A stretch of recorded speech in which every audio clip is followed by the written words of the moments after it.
Now, in an effort to distance itself from the controversy around Dr Murunwa Makwarela's certificate forgery issue, the Congress of the People claims that it was unaware of Makwarela's insolvency case. Some of the party members claim that the provincial leaders failed to do proper vetting of Makwarela.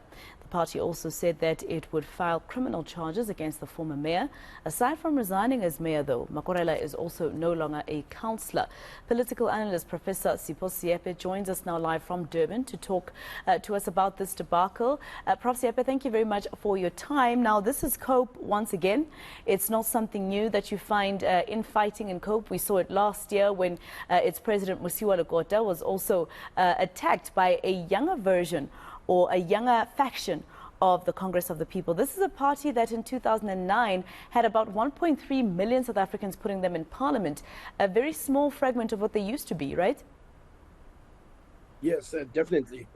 And it's unfortunate that the only time we hear about COPE these days, it's when there is a scandal. And what we saw last week was a party that was trying to do what you call damage control.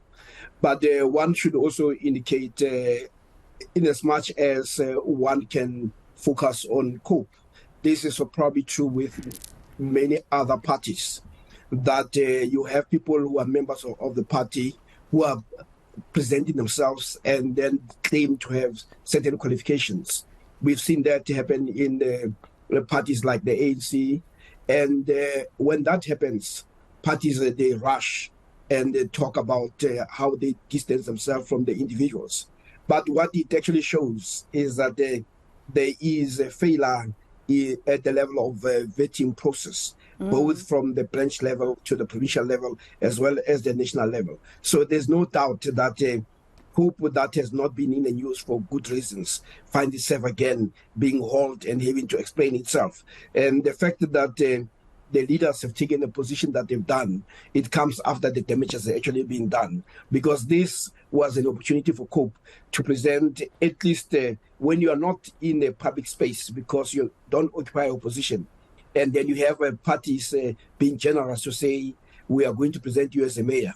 This is the only time that you have as a minority party to show that you can put across the position of your party and make your party appear credible. So right now, like you indicated, when the COPE started, it started with a great hype. And right now, it is going down the drain continuously. I mean, they got about 7.4% of the national vote back in 2009. And I guess maybe though that court battle between the faction going for Musiwa Lekota and the former person who started the COPE with Musiwa Lekota, Mbazi Mashiloa, that court case, a battle back in 2013, COPE is still experiencing the ramifications of that, I understand.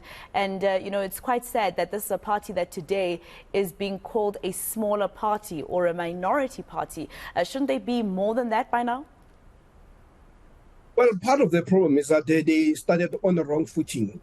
These were people who were disgruntled because there were certain shifts that had taken place within the ANC. And in moving out and saying they distanced themselves from the new leadership, they then started wanting to claim that they represent the real ANC. And hence the adoption of the word of the naming Congress of the People. But it was more about saying we are more aligned to the people. But when you look at whatever they said, it was almost what the ANC was saying. So part of the failure to grow can be derived from the fact that they failed to make themselves distinctive. These are people who started the party on the basis of disgruntlement, unhappiness. And you can contrast that with Action SA, you can contrast that with EFF, that especially one must speak more about EFF because it has been in the game for some time. But what you found with them is not to try to hanker to be like the ANC, is to start saying, how do we redefine ourselves outside the ANC? So when you start a party and you start on the basis of unhappiness and you still started using the language and everything of the party that you've moved away from, you are already weak because the members are going to see you as no different, but as somebody who's very unhappy. Yes, they started like that, but what we see is that it was not only the battle for leadership, but what it also shows that these are people who were unwilling to be led. They just wanted to be leaders. So you had that crisis. Then second was the issue of identity. They could not craft a new identity outside the ANC. Absolutely. And I mean, you see this in the fact that, I just reminded you of that press briefing that was being held by its president, Mosiuoa Lekota, last year. At some point, he mentioned his deputy, Willie Madisha, as having been one of the people who asked that he resign. There was a back and forth on whether or not he would not be leader again. And then we hear the same name, Willie Madisha, once again yesterday from the Gauteng provincial leadership, saying that he was part of the problem when it came to Makwarela's, failure to vet Makwarela, rather. So clearly there are still divisions within this particular party, and maybe they should consider, stopping to vote for a top structure that is of old people. I think all parties are faced with the notion of renewal. That's what the ANC call, or rejuvenation. But the challenge is that once you have people who have been doing the same thing for a number of years, almost 20 to 30 years, it is very difficult for those people to start learning new tricks. So this is why we see a repeat of the same thing. And unfortunately, it doesn't inspire confidence among the people who want to vote for some of these parties.